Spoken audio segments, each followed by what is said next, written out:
Hello everyone, welcome to today's lecture for Canada, Turtle Island, and the world. I'm Derrick Nault, and I've been teaching this course at Algoma University since September 2022. I'm a citizen of the Red River Métis Nation, and as you will know by now, the Métis people are one of Canada's 3 recognized Indigenous peoples. I'd like to acknowledge that this lecture is being recorded in Niagara Falls. It's where I live, but it's also the traditional territory of the Haudenosaunee and Anishinaabe peoples, and many of them continue to live and work here today. This territory is covered by the Upper Canada Treaties and is within the land protected by the Dish with One Spoon Wampum Agreement. That being said, I'm pleased to deliver this special guest lecture. The theme for this week is Colonization in Canada, and that's for Unit 5. My talk today is organized as follows. I'll begin by defining what the term colonization means and compare it with the related concept of colonialism. I'll then discuss the Indian Act and how it relates to these concepts, examining the intentions behind the Act's key components, how it has evolved over time, and how Indigenous peoples have been affected by this pivotal legislation in Canadian history. In discussing the effects, I will draw on some examples from Moon of the Dancing Suns, this week's special reading from the course textbook, and discuss how the story embodies the theme of resilience in the face of colonialist government policies. The objective of this lesson is to help you develop a clearer understanding of the historical and ongoing consequences of colonization in Canada. Without further delay, then, let's begin our exploration of colonization in Canada. Let's start by defining colonization, which in a basic sense refers to the act of establishing settlements or colonies in a new territory, involves the migration of a group of people from one region to another for the purpose of establishing a permanent presence and exerting control over the land. Colonization often involves the physical occupation and exploitation of resources in the colonized territory. Examples of colonization include the establishment of European colonies in the Americas, Africa, and Asia during the Age of Exploration and beyond, and many people in this class, being from India, well know what colonization would entail. This would be the dictionary definition framed in what we could say is neutral and objective language, in quotation marks. To Indigenous peoples who have felt its adverse effects, however, colonization is viewed through a more critical lens. According to Robert Francis, a Cherokee storyteller, colonization can be defined as, quote, what happens when one people invades the territory of another, appropriating the territory as their own, asserting control over and actually or essentially destroying the original inhabitants through outright murder, hegemonic subjugation, enslavement, removal, or absorption into the society and culture of the colonizers. Colonization is violence and violation of the most extreme sort. Colonization is genocide. There's nothing worse under the sun. So very harsh words, very emotional language. But it does convey well the very negative effects of colonization. Okay, this brings us to colonialism. It's a term that's related to colonization, and many people use the two terms interchangeably, but here we'll be referring to colonialism as more of an ideology that underlies and supports colonization. So it's kind of a way of thinking. It's institutions that support the aims of colonization. And this involves political, economic, and social structures and practices that allow the colonizers to dominate and exploit the colonized. It also includes the aim of extracting resources, establishing trade networks, and imposing cultural and political influence. So it's the belief systems, the way of viewing the world that the colonizers bring It's seen as more valuable, and the aim is to eliminate or at least dominate the viewpoints and cultures of the colonized. And this is all enforced by colonial administrations, legal systems, laws such as the Indian Act, and economic policies that benefit the colonizers. Alicia Cox, a Native American scholar, calls colonialism, quote, an ongoing system of power that perpetuates the genocide and repression of indigenous peoples and cultures, end quote.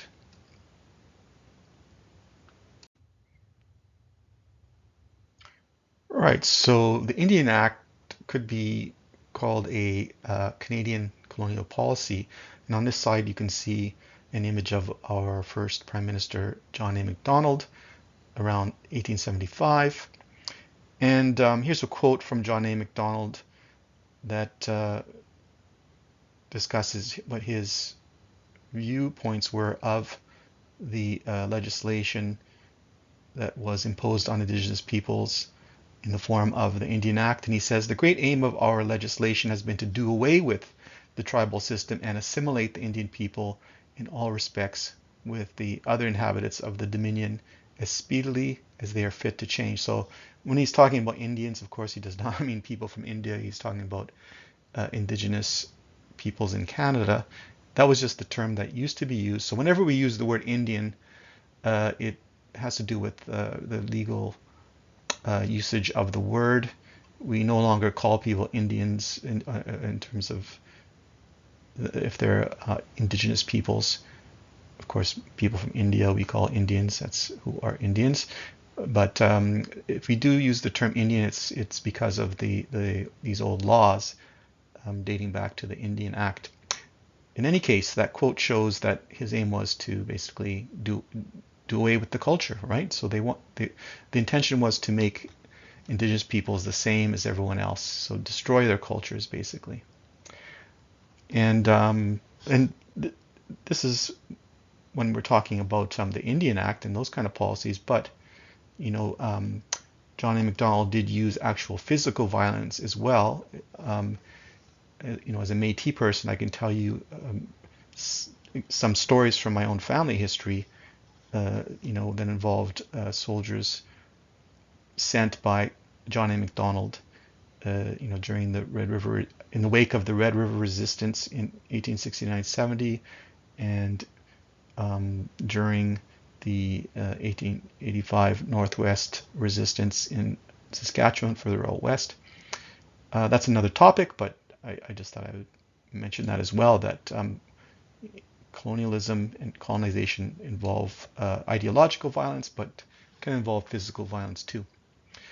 As for the Indian Act of 1876, it was implemented during a period marked by rapid colonization and westward expansion in Canada, and the primary purpose was to assert dominance and exert control over Indigenous lands and resources. And this resulted in the suppression and erasure of Indigenous cultures and traditions, at least the suppression of those, and often the erasure. The legislation reflected the prevailing colonial mindset of the time, which was to assimilate Indigenous peoples into Euro-Canadian norms and values, which is exemplified in that quotation from John A. Macdonald. In the past, the responsibility for overseeing First Nations was held by the British, but then Canada became a country in 1867, and it took over that responsibility. And as the fur trade declined, the government increasingly viewed First Nations communities as obstacles to its plans for settling Western Canada, and they call this the Indian problem, quotation marks, and that prompted the creation of the Indian Act in 1876. So this served as a legal framework, a set of laws that granted the government extensive authority to regulate various aspects of Indigenous people's lives. And the kinds of things that the Indian Act regulated included housing, education, health services, the environment, band membership, and cultural practices. Note that the Indian Act governed Canada's relations with First Nations people, and the Inuit and Métis were not included under this framework.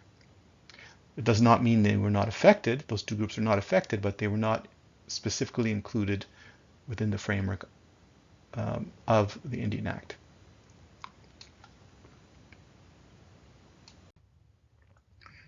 So what were the key provisions of the Indian Act? So we can discuss that now. Under the Indian Act, the federal government defined who was a status Indian and regulated band membership. So that means that the Indigenous communities, in this case First Nations communities, did not have the power to say who or who was not a member of their communities. It was left to the Canadian government to decide that, and the Canadian government could decide who belonged to their bands. So the smaller groupings within the tribes, and under the Act as well, the Canadian government banned certain cultural practices and ceremonies, such as the potlatch ceremony and the sun dance. These were prohibited, and so if anyone participated in these activities, they could be fined or imprisoned. Later on, Indigenous children were forced to attend residential schools, and that was in the 1880s. And the residential schools were far away from their communities, so this was a problem because these children were far from their families, and they lost their language. They were punished for speaking their own language. They often got ill, and many died in the schools from tuberculosis and other illnesses. They were not very healthy environments, and there are many stories of abuse. So, and these have been recorded for everyone to read about or to listen to. And there are many Indigenous persons today who suffered many years of going to these schools. So it's not something that's that far into the past that there are people alive today who are still experiencing the trauma of attending those schools. Also under the Indian Act, Indians could be forcibly enfranchised and lose their rights. So this could happen in numerous ways. Say, for example, someone became a doctor, usually would be a male. That person would automatically lose their Indian status, and so they would get rights such as voting rights like other Canadians, but then they couldn't live in their communities anymore, and they basically lost their identity. And women also were discriminated against. So if an Indigenous woman married a non-Indigenous man, she lost her Indian status. So it was very unfair. So any rights that she held as a status Indian were lost simply because of who she married.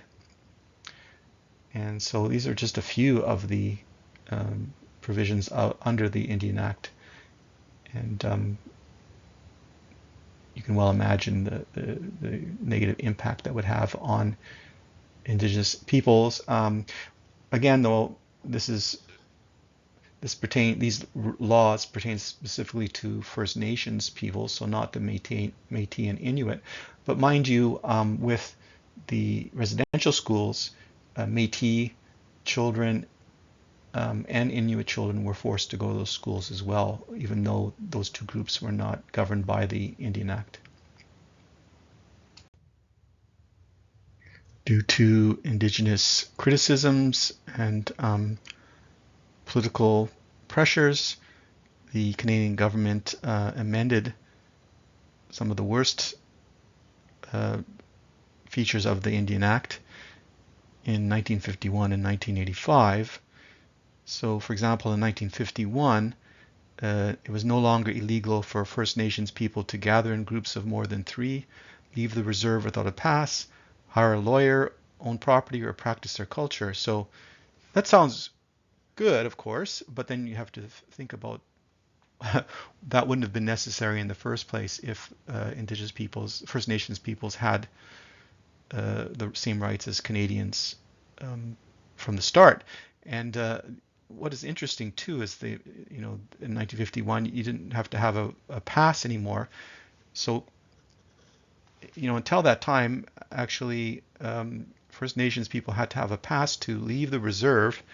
And this, many people don't know, but this was actually something that the apartheid regime in South Africa had noted and thought was a useful idea, and they instituted a whole pass system as part of the apartheid regime, the discriminatory racist apartheid regime in South Africa that only ended in the 1990s. And so we had the same kind of arrangement with reserves and passes as Africans had, black South Africans had under apartheid. And so that this was done away with was, of course, good, but then, to that point, these types of discriminatory laws were in place. In 1985, Bill C-31 amended the Indian Act 2 to promote greater gender equality. So many women who had lost their Indian status because they married non-status Indians could gain back their status. So something like over 100,000 persons regained their Indian status. They could reapply. And so this shows you that women did not want to lose their status. It had a meaning to them, and there were rights as Indians that they wanted, even though for a lot of the history of Canada they didn't have the same rights as Canadians. But now from 1985, the women wanted to reclaim their identity and go back in their communities, live amongst their people, and this was now possible. And also under Bill C-31, the Canadian government no longer assumed control over deciding who would be members of certain bands. So First Nations communities could decide who could be in their bands. So it wasn't tied to the idea of having Indian status. So there could even be people with non-Indian status living in those communities. So that was positive. And then also talks commenced where some First Nation communities could try to achieve greater self-governance. So some positive changes, but again, this was not something that just the Canadian government decided to do out of the goodness of its own heart, but because for decades First Nations had stated their opposition to many of the laws the Indian Act contained, and they wanted to gain more equality. And so finally, the Canadian government, amended the Indian Act and gave them rights that they should have had in the first place. The Indian Act has had numerous negative consequences for Indigenous peoples, and these consequences are still felt today. One noted critic of the Indian Act was Harold Cardner, a Cree leader, and he wrote a whole book called The Unjust Society, just criticizing the Canadian government's policies toward Indigenous peoples.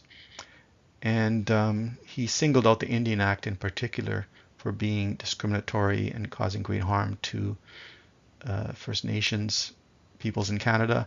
And he said in his book, instead of implementing the treaties and offering much needed protection to Indian rights, the Indian Act subjugated to colonial rule the very people whose rights it was supposed to protect. So he wrote that book in 1969. If you're interested, you can get access to that, and I provide a URL to a digitized version of the book. And in that book, he talks about a lot of the ongoing and long-lasting impacts on Indigenous peoples as a result of the Act. And another book I recommend is called 21 Things You May Not Know About the Indian Act, and it's by Bob Joseph. And I also list that book among my references at the end of my presentation. and it discusses, like Cardinal's book, the consequences of the Indian Act, and maybe we can mention a few of them. One consequence was the loss of identity. The Indian Act imposed restrictions on Indigenous cultural practices and traditional governance systems, like we mentioned. And so a lot of these practices were lost, and a lot of Indigenous peoples lost their languages, and their understanding of the world was affected. And there's a lot of really profoundly negative psychological effects, like a sense of alienation, a loss of self. Many people use the word trauma, intergenerational trauma, to describe the impacts of the Indian Act. And many children were forcibly removed from their families and communities. So when they spoke of making attendance at residential schools as mandatory, it meant forcibly removing the children.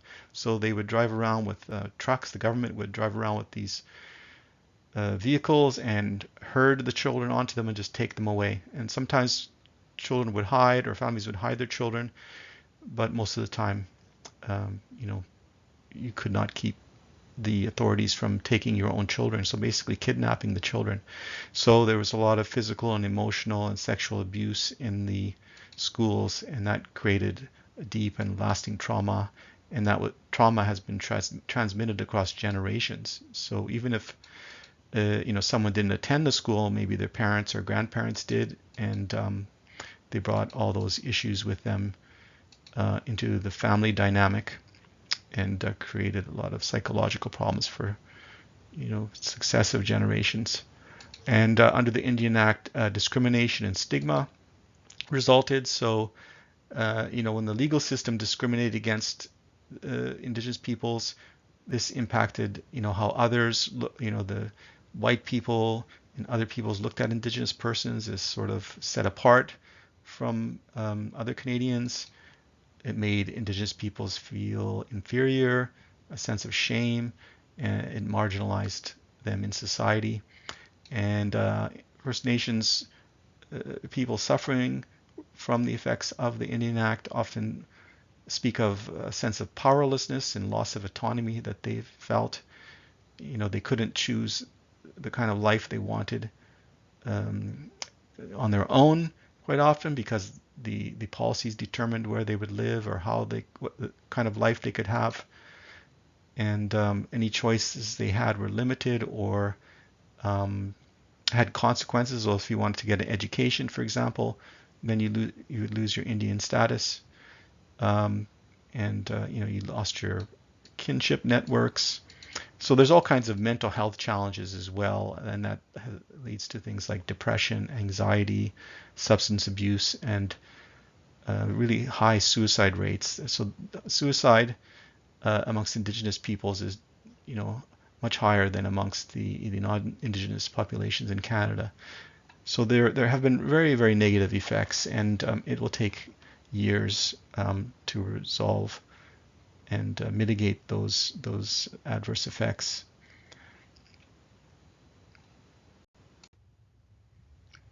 So we've discussed a lot of the negative consequences of the Indian Act and just the generally repressive atmosphere under Canadian governance, in the years from Confederation into the 1950s and 80s and even today.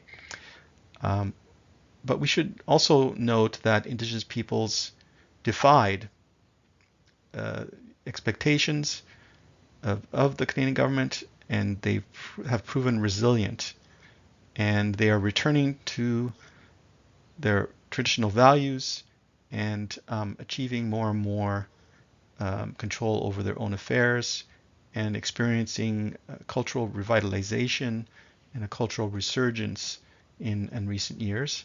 The reading from the textbook this week is Moon of the Dancing Suns by Jovette Marchessault. And this story takes place during the 1940s, so it takes place during World War II, and it looks at the impact of the war on First Nations communities. And it does describe, the negative effects at first, but then the story is also one of hope, hope for the future. And I think that's important when we talk about Indigenous peoples to, know that they have agency, to know that they can regain control over their lives and to, make a better future, despite all of these negative things that have taken place. And the story illustrates what life was like for Indigenous families during World War II. It's fiction, but the war in the story disrupted Indigenous lives and created a lot of turmoil and threw everything out of balance. That's the feeling you get from the story. And it kind of resulted in a darkness of sorts that enveloped these communities. So it wasn't just the war itself, it was the years leading up to the war.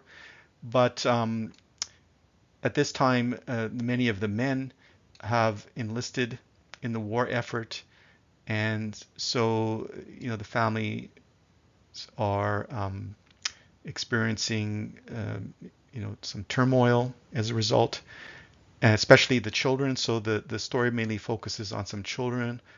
Toby, who's 12 years old, another child, Anaye, and then a young girl, and Toby's friend David, who's 14, and Jeremy, and then a girl who runs away from home, and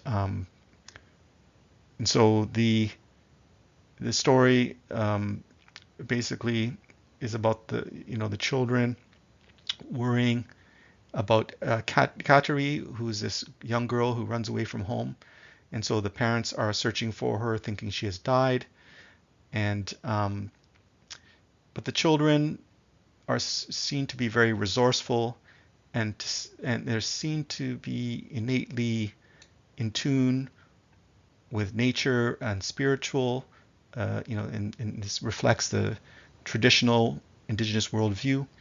It seems to be something that's in them innately, and that they are starting to reclaim and find in the story. And two of the children have fathers who are away at war, Anaye and Toby. So the girl and boy, both of their fathers are away at war. And the story, shows how, the men, who joined in the war effort perceive the war. They're trying to, do kind of their duty as Canadians, but then at the same time, they don't have rights as Canadians. So under the Indian Act, any Indigenous person who was a soldier is not considered a Canadian, yet they're expected to serve in the war effort, yet they couldn't vote. And so this is a contradiction. The children see this as unfair and kind of sense the injustice, but the fathers who are off to war kind of see it as something they just have to do. And so we can see, the unfairness of the war.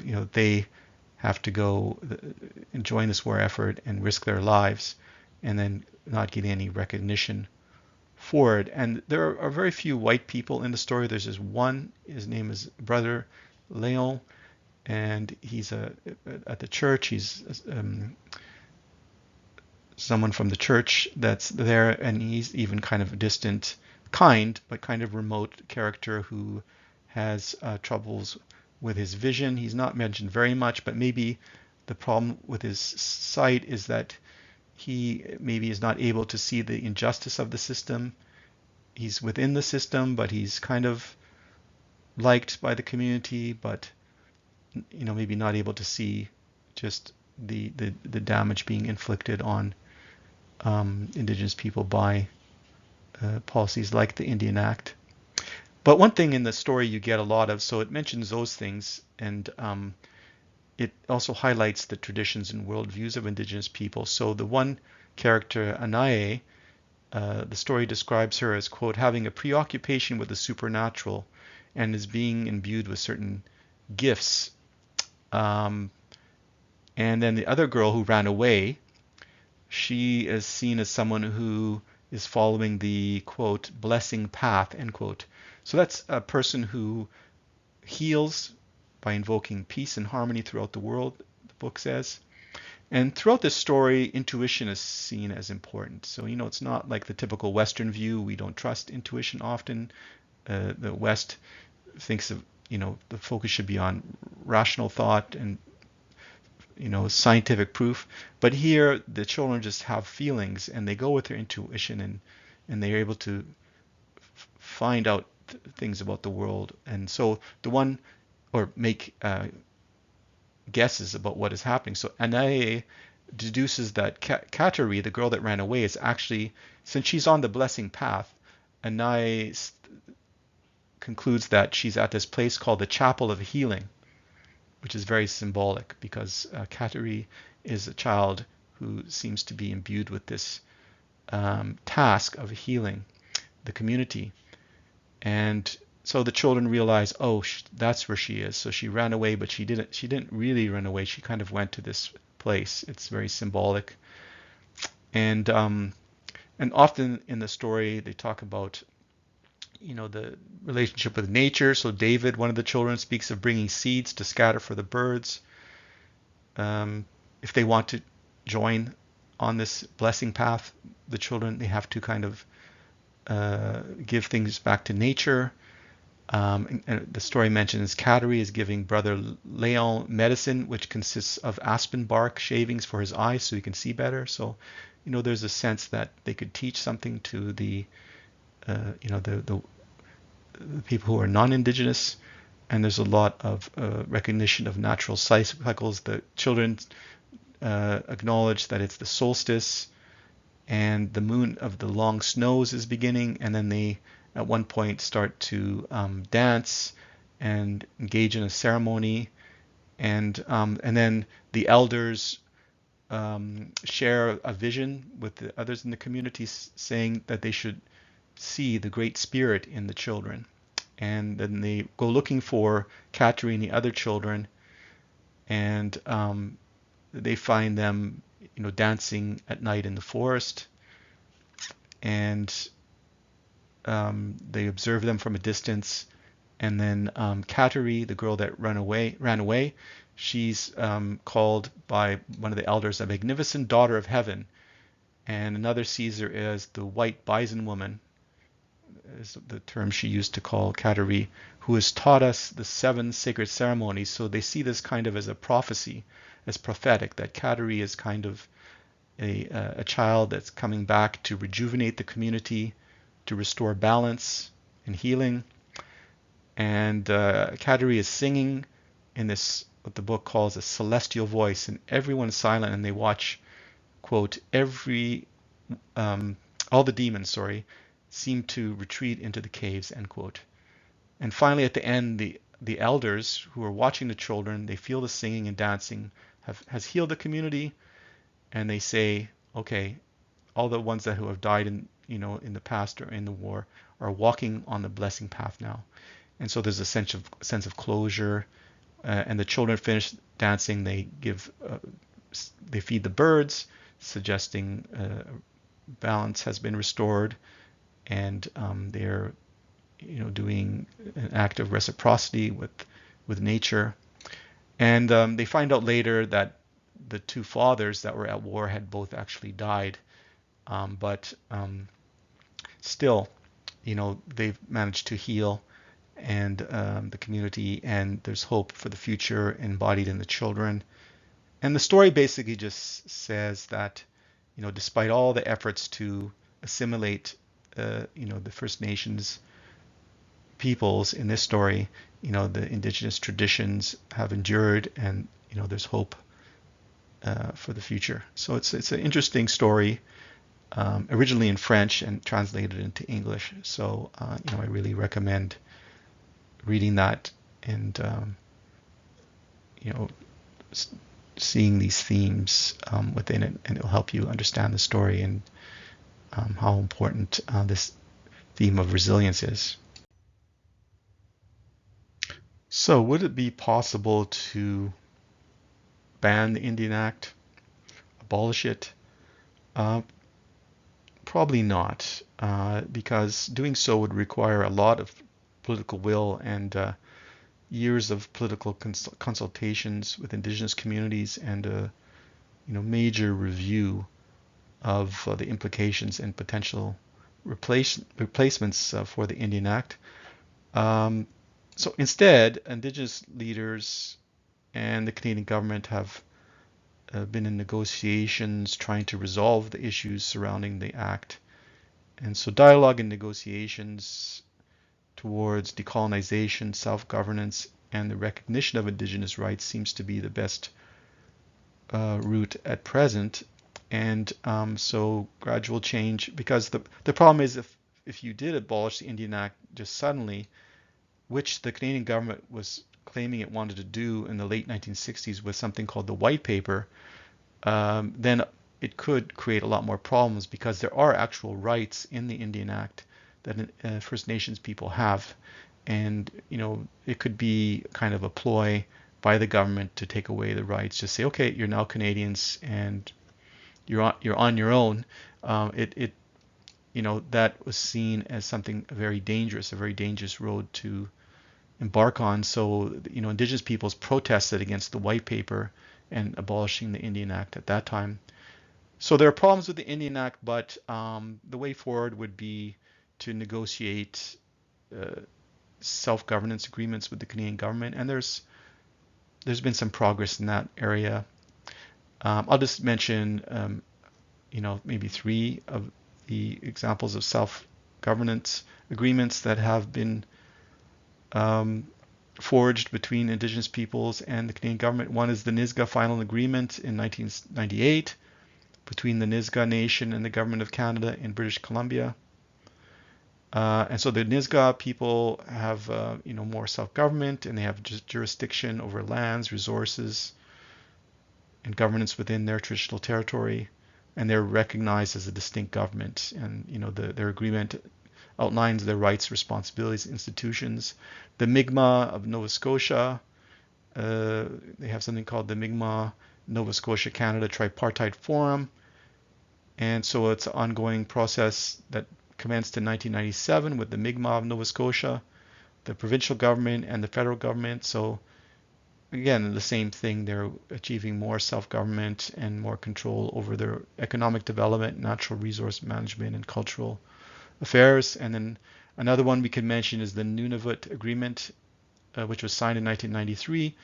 And that agreement was between the Inuit of the Nunavut settlement area, the government of Canada, and the government of the Northwest Territories. And that created the territory of Nunavut in 1999. So in Nunavut, the Inuit people have significant self-governance powers and rights within their traditional territory.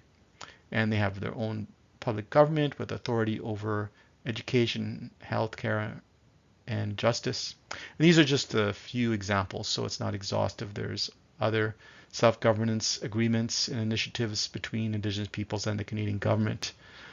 And so this will be probably the most productive route for the future. Maybe one day they could abolish the Indian Act, but for now, these kind of negotiations towards self-government seem to be the best route for Indigenous peoples.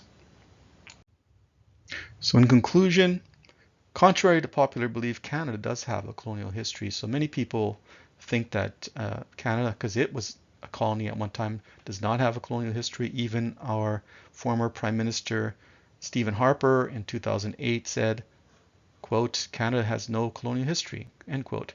Many people laughed at that, especially Indigenous people, because they know that Canada does have a colonial history, and we saw that through our discussion of the Indian Act, which clearly supported the aims of colonization and colonialism as we defined at the beginning of the talk today.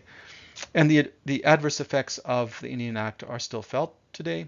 However, it's important to remember that Indigenous peoples have been resilient, and they're reclaiming their cultures and identities and their sense of autonomy as well, and they're entering self-governance agreements with the Canadian government. So there's a lot of hope in the future in that respect. And As for what Canada should do in the future, Canadian citizens should do, they should continue to decolonize society, and they should strive to appreciate the value of Indigenous cultures. And we are seeing that here, just with this course being part of the curriculum. So at Algoma University, they are decolonizing and indigenizing the curriculum through such initiatives as Canada, Turtle Island, and the world. So let's then just go on and look at our sources that I used for this talk. Okay, this is my reference list, and these are the sources that I used for my talk. So if you had any questions about the sources I used or the talk in general, please just send me an email or a message. I'd be happy to answer them. So thank you for listening, and we'll talk to all of you again soon. Take care.